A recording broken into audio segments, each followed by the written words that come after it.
I think what's funny about being pregnant is that when you're first pregnant, you're the only one who knows. At first, it was like this beautiful, magical thing. I couldn't believe it. I couldn't even get it in my head. And the whole thing of having two brains inside your body.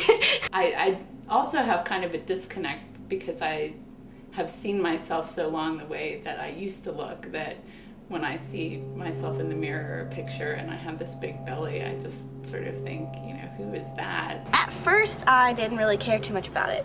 I didn't want to care about it. I'm like, okay, there's just a baby inside me, and I guess I need to take care of myself. I've always been really healthy. I don't feel like it's changed me too much. But then all of a sudden you feel this huge responsibility. You're there's another soul inside of me too. It feels very you don't want to ruin anything for them. You don't want to put too much pressure on them, and you're kind of oh, they can hear everything I'm doing right now.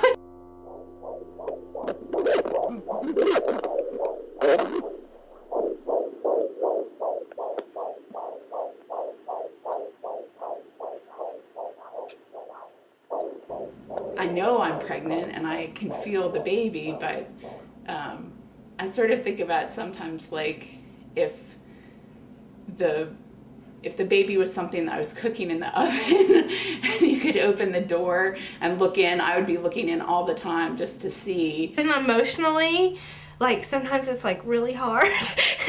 And I'm already a pretty intense emotional person. I got out of the shower and I'm completely naked, sitting on my bed, sobbing. And Dustin comes in, he's like, "What's wrong with you?" I'm like, "I have no idea." Near the end, it's more unique for me to be able to feel him and know that I'm actually, I created something that's gonna grow up and talk and walk and be like me, and it's just, that's the whole spiritual part. And the first time, it seems like you seek more knowledge and you try to figure out everything you can. And somebody's, "How far along are you?"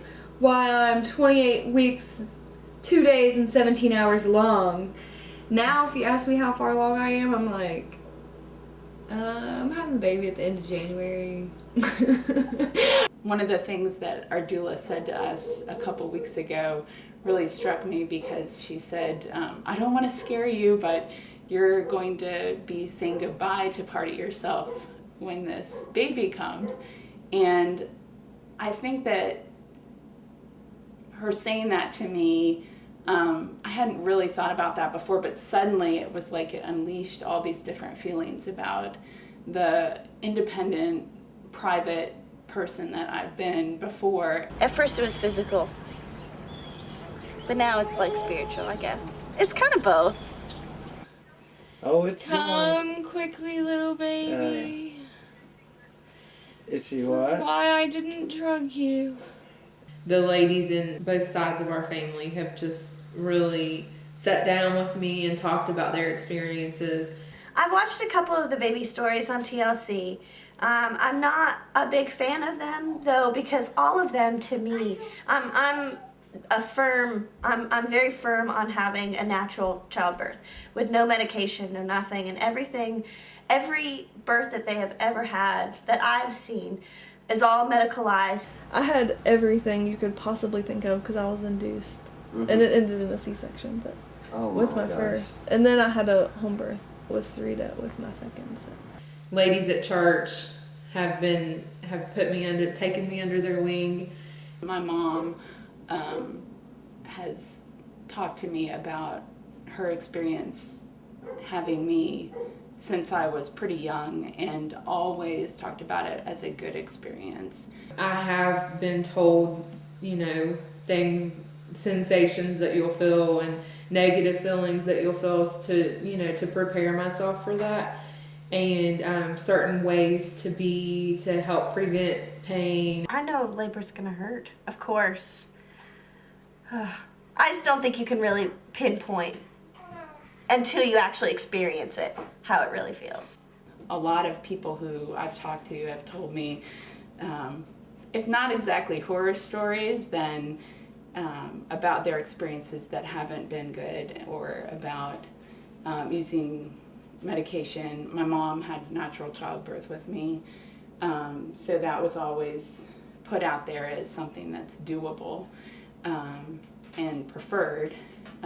So if anything, I have the pressure of her saying, you know, that's the expected thing. As much as we're trying to prepare, I don't think we're prepared at all.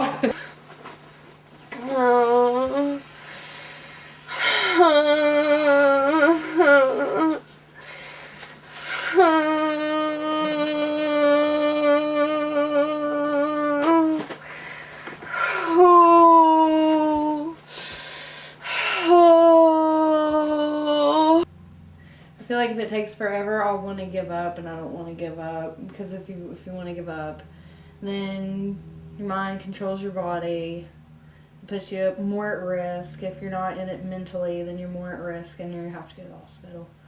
So I don't want to get mentally tired, I guess. You know, I've done lots of reading and talking to people about it, but at the same time, it's something that, because I've never experienced, there's no way to know what it's really like or what it will really be like, and that's scary.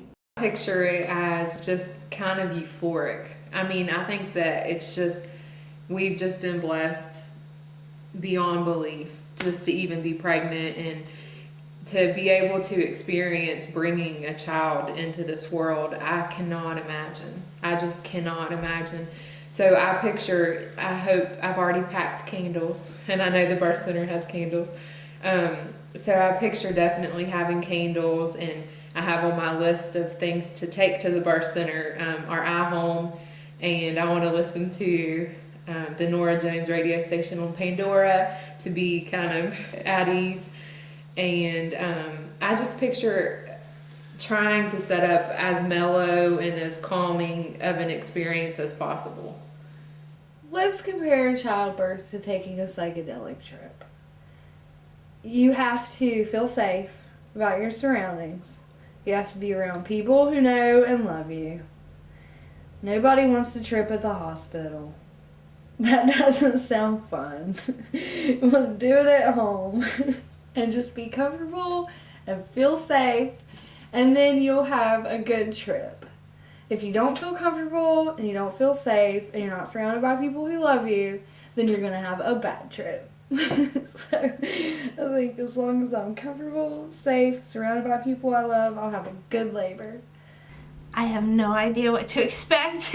Actually, because we were talking about birth plans at centering, and I'm like, I don't know if I want to write one, because it seems like every time I make a plan in my life, it goes completely the opposite. Right now, I can't even think about what it's gonna be like. I've tried to prepare myself for it.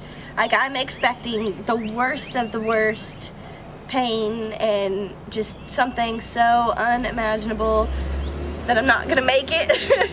And then other times I'm like, oh, it'll be really, really easy.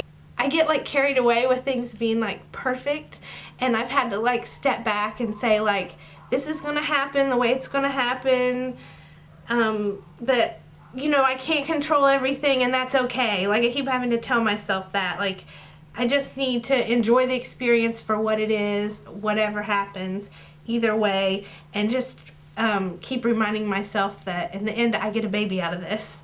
You know, the paradox between I have no idea what this is going to be like and trying to visualize ahead of time, you know, somehow, hopefully it's helpful to go through that process of just thinking about it. But again, I'm sort of back to I don't know. I don't know what it will be like. I guess I have both expectations and both ideas on it. I'm nervous for the attitudes and the screaming and the pain, but I think I can handle it. I picture myself in the water the whole time. And the last 2 or 3 people that I've talked to who have had the opportunity to be in water have gotten out of it and been like, no water. So I don't know, we'll see.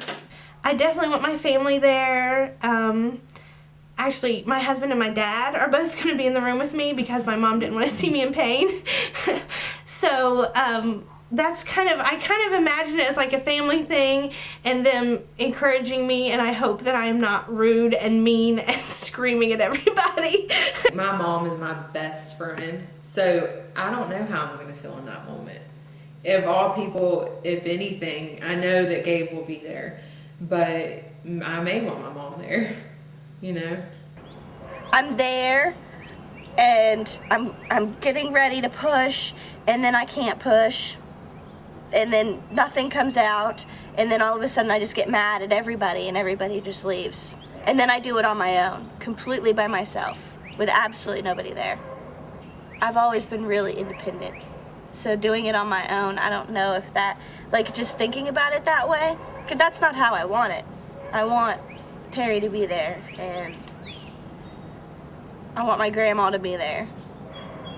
I could try to think that I'm gonna think or feel a certain way, but when it comes down to it, it's gonna go out the window anyway, so that's why I didn't take hypnobirthing. So I'm like, I don't know. I just want it to be all natural. I don't want to try to influence my own mind too much. I want the birth to be what the birth is gonna be, I guess. Even though I say I don't have a plan, and I know nothing ever goes the way you think it's going to, but it's like I try to find like ways to control things, like a little bit at a time. For one thing, like this huge deal was me getting my own gown to labor in, because I'm like, what if someone died in that the day before? I can't do it. The bags are packed, and I have different things that I'm looking forward to about, at least in my mind, about when labor starts, that I will do these things that I've put aside as things that will be relaxing and enjoyable for me. But, you know, who knows? Some of that is just giving myself something to do, so I'll feel like I'm working on making it an activity that's not totally unexpected and scary. And, you know, I have different music that I put together that I've been thinking about as being very relaxing and calming and maybe invigorating. They're talking about the moment you see your child, and like some of the girls wanted to like help catch their own baby and stuff. And everyone keeps telling me I'm going to change my mind, but one of the main things I was telling the midwife is like, can you please clean the baby off before you just stick him on my chest? I'm like, they're covered in stuff, and I really just don't want my insides all over my outsides. Like, I'm a little uncomfortable with that. And everyone keeps telling me, like, you won't care. As soon as he comes out, you're going to be like, my baby, you're not going to care what's on him. And I'm still sitting here. I mean, it could happen any day now, and I'm still sitting here thinking, please, you have to clean the baby off before you hand him to me. I'm hoping that I will be able to be a little more comfortable, get things that I need, go where I want to go, switch rooms if I want to switch rooms, bend over a couch or bend over a bed or stick my head in the sink and turn the water on. Like, I look forward to having the freedom and knowing that I have no clue what I'm going to want, and I have a lot more stuff that I might want here than I do at a hospital.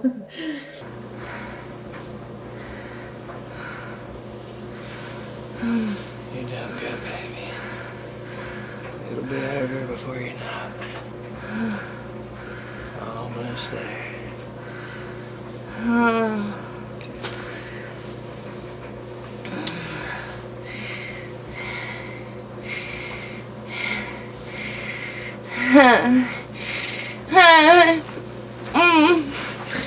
It's gonna be like, who knows?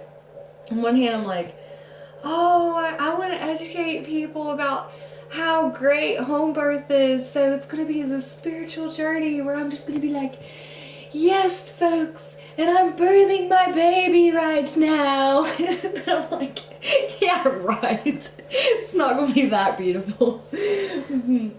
But it can be done. it's also unreal. It's really just, I won't know until it happens. I have experienced the Braxton Hicks contractions, and they're definitely not fun, but it's really not that big of a deal. And I think that, I think a lot of it's in your mind, and I'm trying my hardest to just focus, and I'm trying my hardest to just get in that state of mind that I need to be, and I'm doing that now. So hopefully throughout labor I can be there and constantly reminding myself of the state of mind that I need to be in. I'm afraid it's going to take like a lot longer this time. And I don't want to think like that, because I understand that thoughts become things and you can manifest your own reality. So I feel like I just try to put my fears aside so I don't make them true. A lioness, when you watch them on TV, after they have their babies, they're just right there. They're the ones that do all the work anyways. And I would associate myself with a lioness because they're so independent. They're the ones that get the food. They're the ones that, do all the hard work, and they're the ones that they just do everything. The male is the protector. They protect the herd, but they don't do anything else. I don't know. They're not even there when the babies are born. Anytime I've ever seen it on the Safari Channel. It's like you're at a race and everybody has their hand out to kind of slap your hand and kind of wish you on your way. That, I've run into friends who have young kids, and I've run into people who just say, I'm going to be thinking about you, or people calling to check in. And that, that's a nice feeling.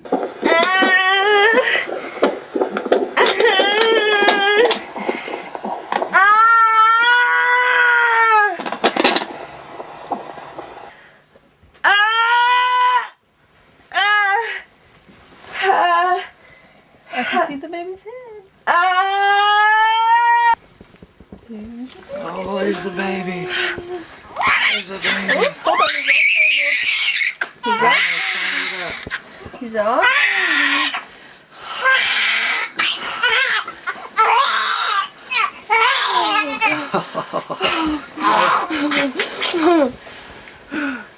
Hey, dear baby.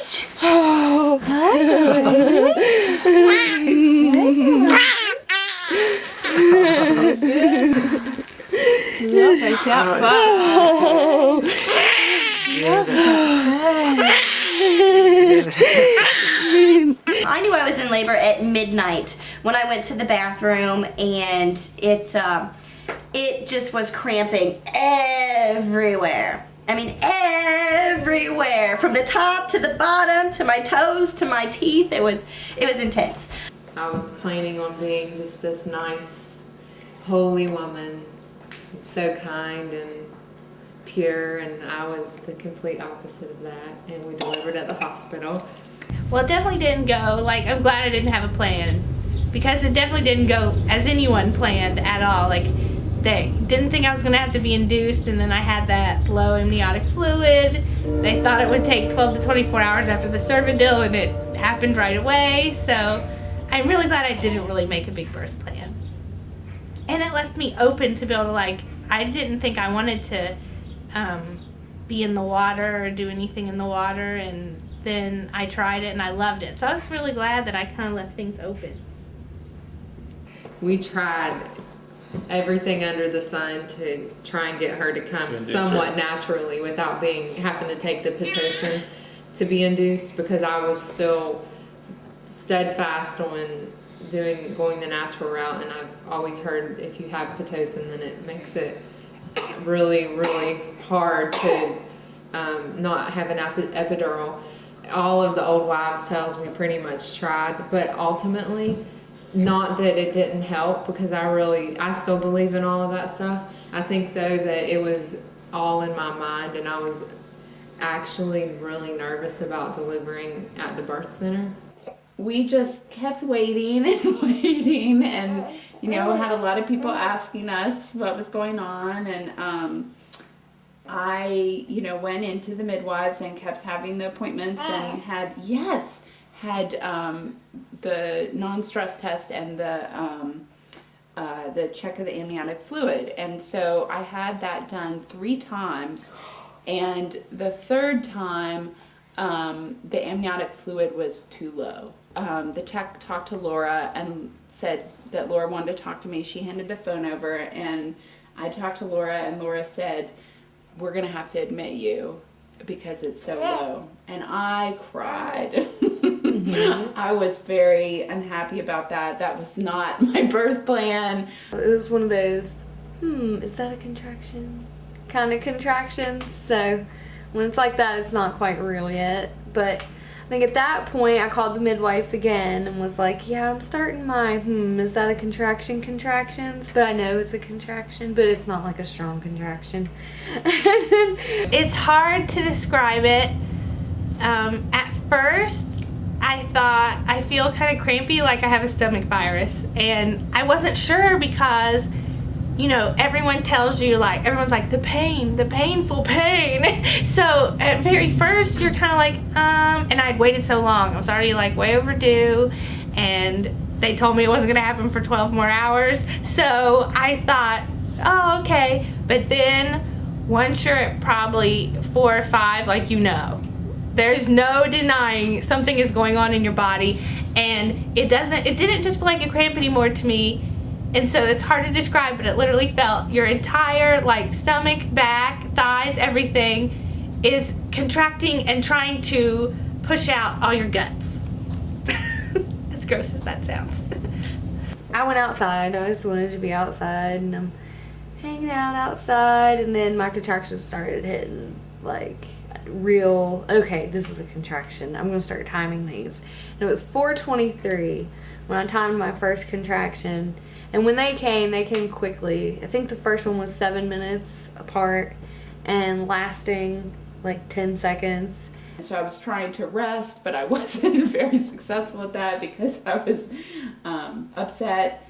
But, you know, we put everything in the car, and then we had this moment of saying, we don't even know where to go because we were so prepared for the birth center. We knew how to get there. The hospital is 5 minutes from our house, but we didn't know, do we go to the emergency room? We had no idea where we were supposed to go. Once I realized I was in labor, woo-wee, got in the shower. Becca continued to, she knew how bad I wanted to do natural. But once I was in the midst of the hard contractions, I was like, there's no way I can do this. I don't want to do natural. Please do, I want an epidural, like begging. But then Becca would remind me, well, let's just, you know, she would coach me through, well, try this, and then I'll see how far you're dilated. And so I would try sitting on the toilet, and then I would get in the a warm shower, and ultimately I wanted to be by myself. So we had a second Cervidil, and then we had a third Cervidil.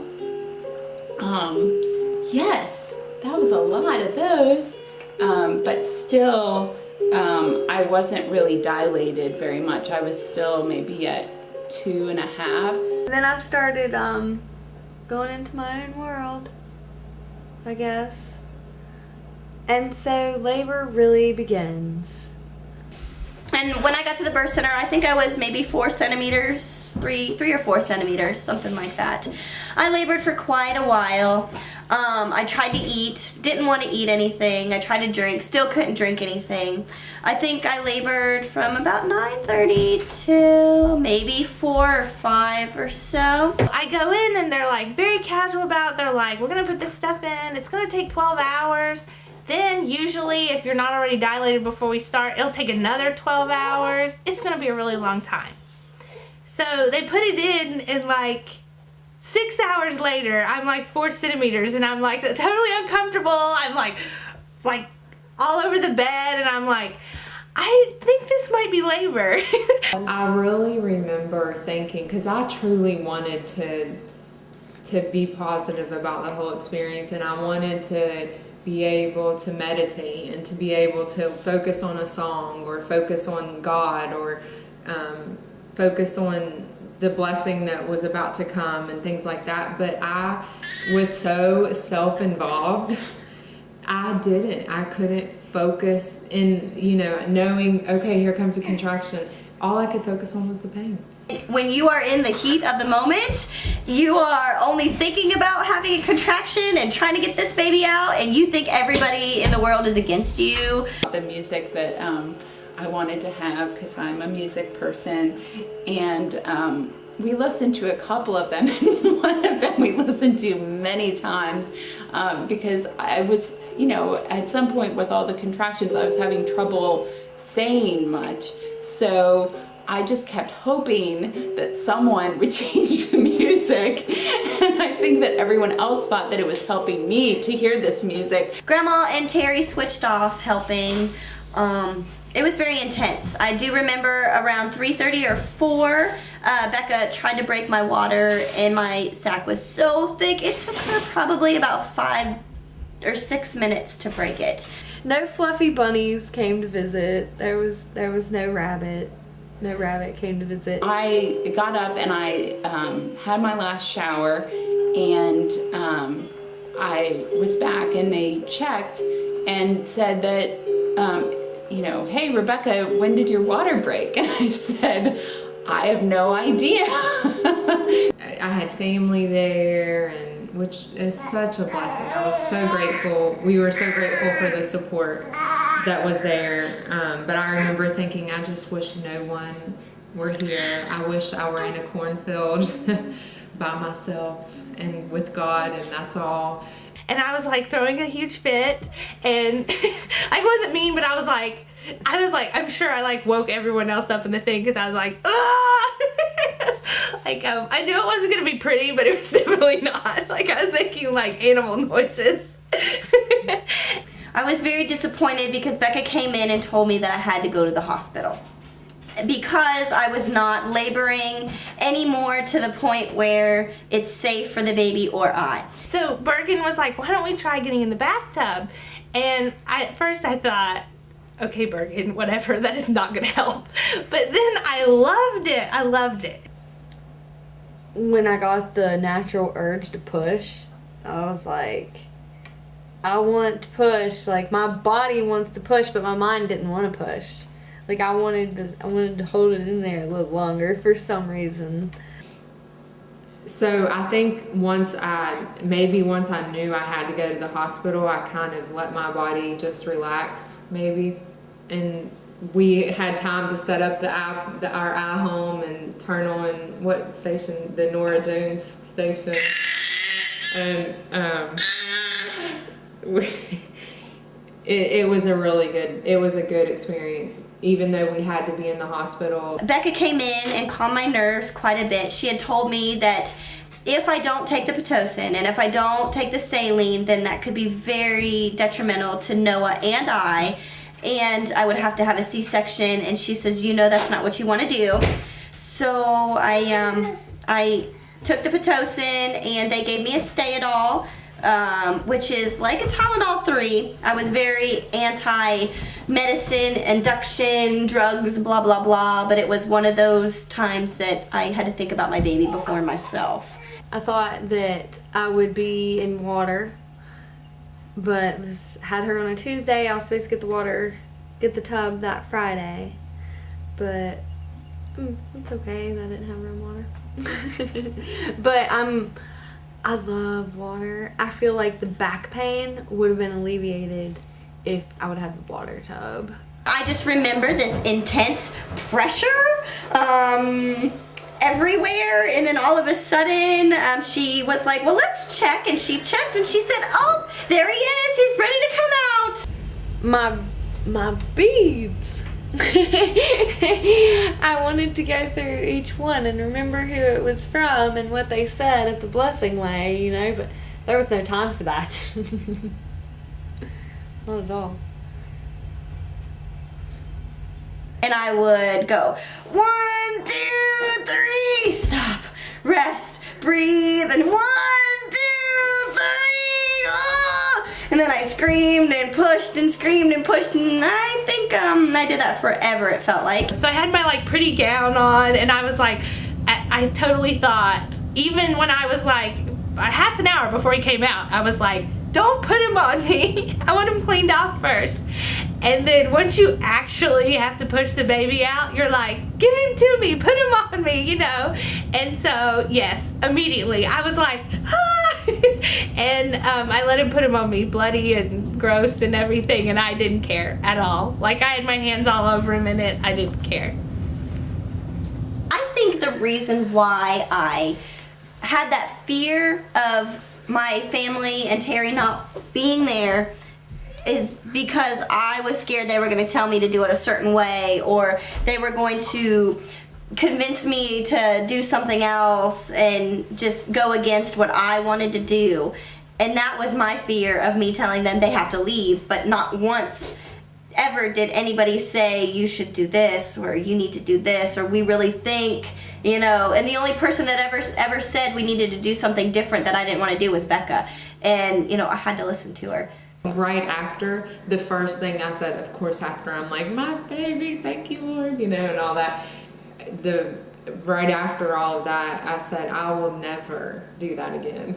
But I 100% would. I will do that again, 100%. Your knees. Hold on, just bend your knees. Bend your knees. That's it. Here comes your baby. Here comes your baby. Go ahead, Daddy. You're the rest of it. It's all done now. Gigi, your baby's coming out right now. Oh my God. It's a baby push.